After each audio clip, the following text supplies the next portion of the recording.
নমস্কার সবাইকে, আমার নতুন আরেকটি ব্লগে আপনাদের সবাইকে অনেক স্বাগত। আপনারা সবাই কেমন আছেন? আশা করছি সবাই খুব ভালো আছেন, আর আমরাও ভালো আছি। যেহেতু মায়াপুরের ব্লগগুলো শেয়ার করছি, তো এটা মোটামুটি মায়াপুরের লাস্ট ব্লগ বললেই চলে।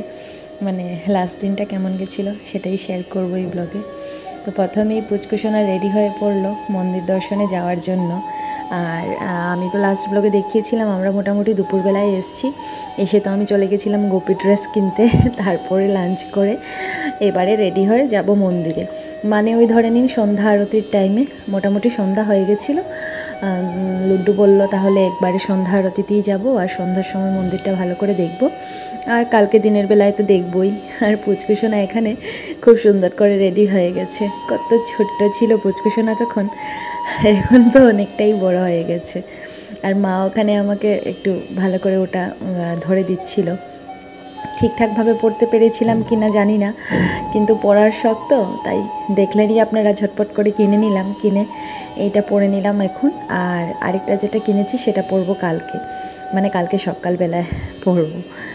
এখন রেডি ফেডি হয়ে যাই মন্দিরে। মন্দির গিয়ে সন্ধ্যার সময় একটু আরতি দেখব, একটু সময় থাকবো, তারপরে ওখানেই ডিনারটা করে মন্দিরেই ডিনার করে, ওখানে প্রসাদ পাওয়া যায় প্রত্যেকটা জায়গাতেই, সেখান থেকে ডিনার করে তারপরে হোটেলে ফিরে যাব, ফিরে ঘুমিয়ে পড়ব। বেশ অনেকটা টায়ার্ডও আছি, এতটা জার্নি করে এসেছি।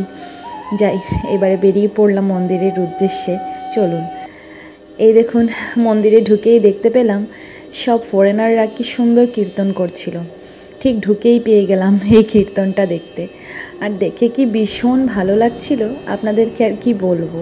মানে ওরা ফরেনার হয়ে যে এত সুন্দর হরে কৃষ্ণ হরে রাম বলে, শুনলে প্রায় মন প্রাণ সব কিছু জুড়িয়ে যায়।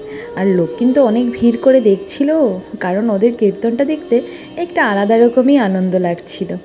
আমরা এখানে দাঁড়িয়ে অনেকক্ষণ ওদের কীর্তন দেখলাম, মনটা একদম ভালো হয়ে গেছিলো। তারপরে ঢুকে পড়েছিলাম মন্দিরের ভেতরে, কিন্তু মন্দিরের ভেতরে যেহেতু ভিডিও করা এলাও না, সেজন্য আর করতে পারিনি। তারপর ডাইরেক্ট আর কালকের ব্লগটা শেয়ার করছি। সকালবেলা হয়ে পড়লো, সকাল সকাল উঠে সূর্যকে দেখে মন্দিরটা দেখলাম। ঘুম থেকে উঠেই আমি আর মা ব্যালকনিতে এসে সকালবেলার পরিবেশটা ভালো করে দেখছিলাম। আর এই দেখুন, আমাদের পুচকিসোনাও কিন্তু আমাদের সঙ্গে উঠে পড়েছে। এবারে চান টান করে রেডি হয়ে আপনাদের সাথে এসে কথা বলছি, আর তারপরে মন্দিরে যাচ্ছি। সবাইকে গুড মর্নিং। আর আজকে আমাদের নেক্সট ডে মায়াপুরে, মানে কালকে আমরা এসেছিলাম, আজকে সকালে, আজকে আমরা বেরিয়ে যাব দুপুর দিকে। খাওয়া দাওয়া করে ভালো করে মন্দির ঘুরে, কালকে তো রাতের বেলায় ঘুরেছি, এখন দিনের বেলায় ঘুরে টুরে নিয়ে আমরা বেরিয়ে যাব। কারণ পুচকুকে নিয়ে এত লং ট্রিপ করা সম্ভব নয়, হোটেলে থাকা আমাদের তো যেমন তেমন, ওর একটু বিরক্তি হচ্ছে। যাই হোক, তো এখন আমরা হয়ে গেছি পুরোপুরি রেডি। এই দেখো, আর আমি যে কালকে দুটো গোপী ড্রেস কিনেছিলাম, একটা কালকে পরেছি আর একটা এখন পরেছি আমি। তো তোমরা সবাই কমেন্ট করে বলবে আমাকে কেমন লাগছিল। তো এখন যাব আমরা মন্দিরে। আর মন্দিরের ভেতরে তো মোবাইল এলাও না, তার জন্য ভেতরটা ভিডিও করতে পারছি না, বাইরেটাই যতটুকু পারছি তোমাদের সাথে শেয়ার করার চেষ্টা করছি। তো তোমরা পুরো ব্লগটা দেখবে, আর সবাইকে হরে কৃষ্ণ। আর কোথাও যাওয়ার আগে সবার আগে কিন্তু পুচকুসোনা রেডি হয়ে যায়। ও রেডি হতে কিন্তু একটুও দেরি করে না। এখানেও দেখুন কি সুন্দর কিউট কিউট ড্রেস পরে রেডি হয়ে গেছে। আর মাকে বললাম, মা তুমি এটা পরো, যেহেতু কালকে আমি সন্ধ্যার সময় এটা পরেছিলাম। মা তো কিছুতেই পরবে না, কারণ মার লজ্জা লাগছে। আর তারপরে আমি এটা পরে নিলাম।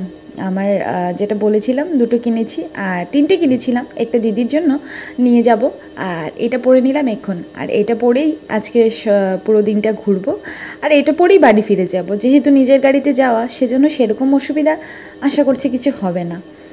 তারপর বেরিয়ে পড়লাম আমাদের হোটেলটা ছেড়ে। খারাপও লাগছিল খানিকটা, গাড়িতে নিয়ে সব জিনিসপত্র লুড্ডু তুলে দিয়েছে, আর আমি গোপালকে নিয়ে আর আমার মা গোপীকে নিয়ে ছুটলাম এবার মন্দিরে যাব। মন্দিরে গিয়ে কিছুটা জায়গা বাকি রয়েছে দেখার, কিছুটা ভালো করে দেখব। আর মেইন মন্দিরটা, মানে যেখানে মেইন গোপাল রাধাকৃষ্ণ রয়েছেন, সেখানে কিন্তু এখনও ঢুকিনি, এখনই ঢুকবো। অনেকটা লাইন দিয়ে ঢুকতে হয়, সন্ধ্যাবেলায় যা লাইন ছিল, প্রায় 200-300 জনের পিছনে দাঁড়াতে হতো। আর এত ছোটো বাচ্চা নিয়ে তো এতক্ষণ লাইনে দাঁড়ানো সম্ভব না, সেজন্য কালকে সন্ধ্যাবেলায় শুধু বাইরেটাই ঘুরে ফিরে ঘরে হোটেলে চলে এসেছিলাম। এবারে মন্দিরের লাইনে দাঁড়িয়ে তারপরে ভেতরে দর্শনটা করে নেব। এতটুকু এসে যদি দর্শন করলাম না তাহলে কি হয়? আর চান টান করে একদম শুদ্ধভাবে যাচ্ছি দর্শন করতে। এবারে মন্দিরে ঢুকে পড়েছি, আর এই মন্দিরটা কিন্তু তৈরি হচ্ছে। যেটা মায়াপুর বললেই লোকের চোখে ভাসে ওই চূড়াটা, যেটা আমিও দেখাচ্ছিলাম হোটেল থেকে আপনাদেরকে, সেটা কিন্তু মেইন নয়। এই যে গেটটা দেখতে পাচ্ছেন, এইটাই কিন্তু মেইন মন্দির। মানে এখন আপাতত এখানেই গোপাল এবং রাধাকৃষ্ণ রয়েছেন, আর এখানেই পুজো হয়, এখানেই গীতা পাঠ হয়। ভেতরে কিন্তু বেশ অনেকটাই বড়। আর এই মন্দিরটা এখন তৈরি হচ্ছে, এখনও কিন্তু এটা তৈরি হয়নি। আর এখানে কিন্তু এখনও শিফট করে যাননি ঠাকুর। জানি না এটা কবে তৈরি হবে বা কবে ঠাকুর শিফট করবে। তো যাই হোক, আমরা ভেতরটা ঘুরে ফিরে ভালো করে মন ভরে দর্শন করে অনেকক্ষণ রাধাকৃষ্ণের দিকে তাকিয়ে অনেক কথা বলে, অনেক মনোকামনা বলে, আর পুচকুসোনাকে ভালো করে রাধাকৃষ্ণকে দেখিয়ে আমাদের দর্শন শেষ করে এবারে আমরা বেরিয়ে পড়লাম মায়াপুর ছেড়ে যাওয়ার উদ্দেশ্যে। খানিকটা খারাপও লাগছিল, আর মনে হচ্ছিল যে আবার যে কবে আসতে পারবো। নিশ্চয়ই যাব আবার, পুচকি একটু বড় হয়ে গেলে আবার নিশ্চয়ই যাব, সেই আশা আর সেই ইচ্ছে গোপালকে বলে বেরিয়ে পড়লাম কলকাতার উদ্দেশ্যে। কিন্তু মায়াপুর মন্দির থেকে বেরিয়েই অনেক কটা ভালো ভালো মন্দির আছে, অনেক ঠাকুরের নামি দামি মন্দির আছে, যেগুলো দর্শন করার খুবই ইচ্ছে আছে, কিন্তু সব কটা হয়তো দর্শন করতে পারবো না। মন্দিরের বাইরেই ঠিক একটা মন্দির আছে, সেটা একটু দেখব, আপনাদেরকেও শেয়ার করব, আর ওটা দেখে একেবারে বেরিয়ে পড়ব। আর লাঞ্চটা যেহেতু এখানে কোথাও করিনি, তো লুড্ডু বলল যে চলো রাস্তায় যেতে যেতে যেখানে ভালো ধাবা বা হোটেল পাবো সেখানে লাঞ্চটা সেরে ফেলবো, কারণ কলকাতা পৌঁছতে পৌঁছতে তো প্রায় ওই 3.5 ঘন্টার মতো লাগবে। তাই লাঞ্চটা রাস্তার মধ্যেই করে নেব। আর যে মন্দিরটা আমি বলছিলাম সেটা দেখুন, মায়াপুরের মানে রাধাকৃষ্ণের ইস্কন থেকে বেরিয়েই এই মন্দিরটা। তো সবাই যে দর্শনার্থীরা গেছিলো ওখানে ইস্কনের উদ্দেশ্যে, সবাই কিন্তু এখানে একবার করেও ঢুকছিল, ঢুকে এই মন্দিরটাও দেখছিল। আর সত্যি বলতে গেলে এই মন্দিরটা ভীষণ ভীষণ ভীষণ সুন্দর ছিল, আর এত সূক্ষ্ম কাজ ছিল। একটু একটু করে আপনাদের সাথে শেয়ার করছি, আপনারা প্লিজ ভিডিওটা ভালো করে দেখবেন। আশা করছি আপনাদেরও ভালো লাগবে ঘরে বসে বসে এই মন্দিরগুলোর দর্শন করতে। আপনাদেরকে দর্শন করানোর জন্যই আমি ভিডিওগুলো একটু একটু করে হলেও আপনাদের সাথে শেয়ার করছি।